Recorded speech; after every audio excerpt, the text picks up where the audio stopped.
Ron, there's an old statement I've read and heard about people saying in Congress, the banks never lose. Well, I think that's a general statement. I think the big bankers never lose.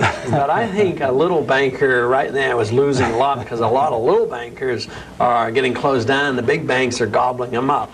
I don't think David Rockefeller is going to lose. I don't think he's going to be out selling apples or pushing pencils anytime soon. But a lot of bankers that are being wiped out at the state level are losing.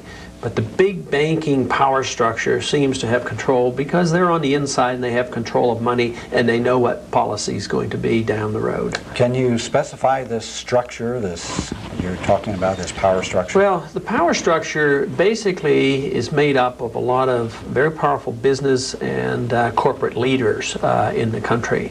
And in particular, they have formed their organizations. They've been around for a good while, and they don't even hide it anymore. You know, the Trilaterals Commission, as well as the Council of Foreign Relations. No matter which president, which party is in power, they will appoint to the major offices members of these two committees, and they always have control of the Federal Reserve System. So the Wall Streeters, the big bankers, have inside information as far as what is happening and what's going on. And control over money is pretty significant because if you can control money, you're really controlling 1/2 of every single transaction. So that is a tremendous amount of power.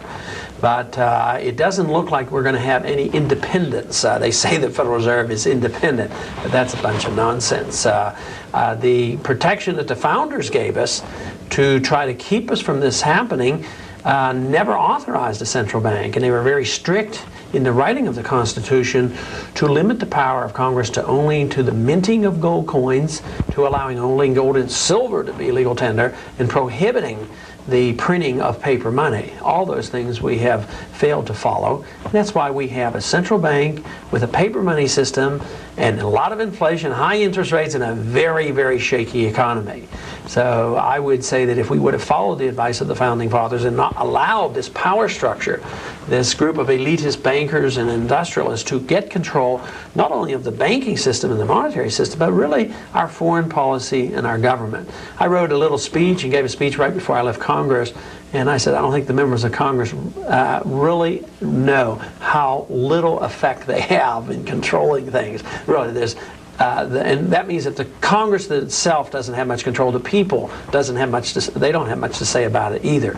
The control of overall policy is really in the hands of a very small number of people who control all the administrations, all the appointments to cabinets, and certainly all the appointments to the Federal Reserve. Well, that shows we have a single-party political system in the United States. Just maybe split in two a little bit, but there's really no difference. It's a single party, and if you look at the obstacles put in our way as libertarians to get on ballots, it's an outrage because we have to spend more than 1/3 of our energies and our monies just to apply to get on state ballots, and this distracts us. Some states it's almost impossible to get on. They say, and I have not personally investigated every law around the world, but they say that we are one of the toughest countries in the world to get a new party system. And the American people have been conditioned that it's great to have two parties. We don't want to be like Italy where there's all these choices. We want to limit our choices. It's easier that way. And we don't want to be like the Soviet Union where there's only one party. Yeah, that's right. So they have two. But if policies never change, what's the difference? So we do have one party. There's policies never change. You know, if there would have been a difference, maybe under the Republicans we would have had closer to a balanced budget, but the deficits were worse with the Republicans. But foreign policy, the policy of intervention, subsidizing communism, and helping rich allies, that always continues, Republicans or Democrats. It was the same policy, Republican or Democrat, that supported wars like Korea and Vietnam, and the CIA operations and the FBI. All these operations are endorsed by the other two parties. But for that reason, what do? They can control the funding as well. The other two parties get over $100 million handed to them. You know, not too long ago, we had the two conventions on national television, Republican and Democratic convention. and the American people didn't watch. They should have. They paid for it. They paid $9 million. We as citizens were forced to pay to run those conventions, $9 million apiece, and therefore they get all this exposure, making it, again, very difficult for an option, a third option, to be heard. It's very hard to get our message out. But the control is there, whether it's in the political control or the banking control or in government policy control in the administration.